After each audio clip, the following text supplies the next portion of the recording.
It was a crisp autumn evening when I, Cole Harper, walked into our home to find my wife, Julia, humming in the kitchen. The scent of rosemary chicken wafted through the air, a rare effort on her part. We had been married for 7 years, and in that time her enthusiasm for cooking had waned, along with, I suspected, her enthusiasm for me. I chalked it up to the natural ebb and flow of marriage, but that night something felt different, something felt off. "What's the occasion?" I asked, loosening my tie and tossing my keys onto the counter. Julia turned to me with a smile that didn't quite reach her eyes. "I thought we could have a nice dinner, just us and a guest." "A guest?" I asked. "Yes," she said, avoiding my gaze. "You'll see. I'd always been a trusting man. It was a trait I prided myself on, even if some called it naivety. I didn't press her. Instead, I showered, changed into something casual, and came back downstairs to find the table set with our best china and wine glasses filled to the brim. Julia was fussing over the placement of candles when the doorbell rang. "I'll get it," she said quickly, her voice tight. The door opened and in stepped a man. He was tall, with the kind of rugged good looks that screamed gym memberships and Instagram filters. He carried himself with a confidence that immediately grated on me. Julia's smile widened, a genuine smile this time, and she introduced him as Marcus, a friend from work. Friend, right? The evening unfolded like a slow-motion car crash. Marcus was charming, almost overly so, and Julia laughed at his every joke, her hand brushing his arm more times than I cared to count. I tried to engage in the conversation, but it was like being a third wheel at my own dinner table. My suspicions grew with every passing minute. It wasn't until dessert, a store-bought cheesecake Julia tried to pass off as homemade, that the bombshell dropped. Marcus leaned back in his chair, smirking, and said, "You're a lucky man, Cole. Julia's quite the catch." The way he said it, with that smug undertone, made my blood run cold. Julia's face flushed and she stammered, "Marcus, maybe we should go." "Go where?" I asked, my voice calm but sharp. "You've already brought him here. Why not let him finish what he clearly came to say?" Marcus glanced at Julia, then back at me. "Look, man, I didn't mean to cause any trouble. Julia and I, well, we have feelings for each other. She wanted to tell you tonight, but she thought it'd be better if I was here for support." "Support?" My wife brought her lover to our family dinner for support. I sat there stunned as Julia mumbled something about how she didn't want to hurt me, how she'd been unhappy for years, how Marcus made her feel alive again. Her words blurred together, a cacophony of betrayal that drowned out the sound of my own heartbeat pounding in my ears. But I didn't yell. I didn't throw my wine glass against the wall or flip the table, even though every fiber of my being screamed for me to do something. Instead, I smiled. A cold, calculating smile that caught both Julia and Marcus off guard. "Thank you for being honest," I said, my voice steady. "I'm sure this wasn't easy for either of you." Julia blinked. "You're not mad." "Oh, I'm livid," I replied, standing up and collecting the plates. "But I'm also a gentleman, and a gentleman always cleans up after dinner." I carried the dishes to the kitchen, my mind racing. For years, I had been the dependable husband, the one who worked late to pay the bills, who remembered anniversaries and bought flowers just because. And this was how she repaid me? By flaunting her affair in my own home? No, this wouldn't stand.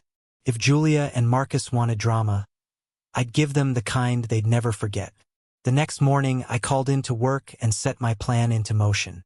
First, I withdrew half of our joint savings and opened a new account in my name only.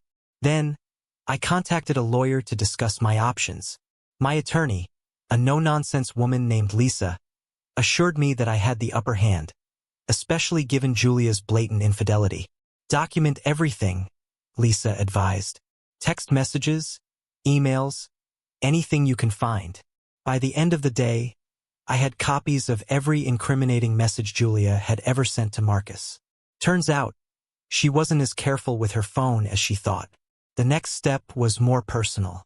I packed a suitcase with Julia's clothes, her favorite shoes, and a few sentimental items. Then, I booked a hotel room for the weekend using her credit card. When Friday night rolled around, Julia came home to find me waiting in the living room.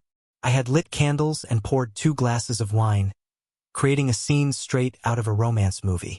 "Cole," she said hesitantly, "what's all this?" "I've been thinking," I said, handing her a glass. "You're right. We've been drifting apart, and it's time we face the truth." Her eyes softened. "I'm glad you understand." "Oh, I understand," I said, clinking my glass against hers. "Which is why I think we should spend some time apart." "Apart?" "Yes. In fact, I've already taken the liberty of packing your things." Her face fell as I gestured toward the suitcase by the door. "Cole, what are you?" "I've booked you a hotel room," I interrupted. "Don't worry. It's on your card. You can spend the weekend with Marcus for all I care. But when Monday comes, I want you to find somewhere else to stay." "You can't be serious," she said, tears welling in her eyes. "Oh, I'm deadly serious." She tried to argue, to guilt me into reconsidering, but I stood firm. When she finally left, dragging her suitcase behind her, I followed her to the curb. "Cole, please," she sobbed. "I made a mistake, but we can work through this." I leaned in close, my voice low and icy. "You made your choice, Julia. Now live with it." Then I turned and walked back into the house, leaving her crying in the street. Over the next few weeks, I rebuilt my life, piece by piece. I filed for divorce, citing infidelity, and let Lisa handle the messy details. Julia's attempts to reconcile were met with silence.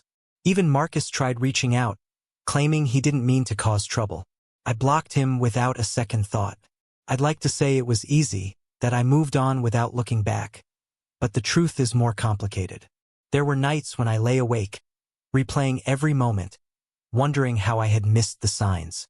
But eventually, the pain dulled, replaced by a sense of freedom I hadn't felt in years. One day, as I was sorting through old photos, I came across a picture from our wedding. Julia looked radiant, her smile genuine, her eyes filled with love. I stared at the photo for a long time before tearing it in half and tossing it into the trash. That chapter of my life was over, and I wasn't about to let it define me. As for Julia and Marcus, their romance fizzled out within months. Last I heard, she was living in a tiny apartment, struggling to make ends meet. Meanwhile, I focused on myself, rediscovering hobbies I'd long forgotten and reconnecting with friends I'd neglected. Revenge, they say, is a dish best served cold. But for me, the sweetest revenge was simply moving on, living well, and leaving the past behind. And in the end, I realized that losing Julia wasn't the tragedy I once thought it was. It was a blessing in disguise.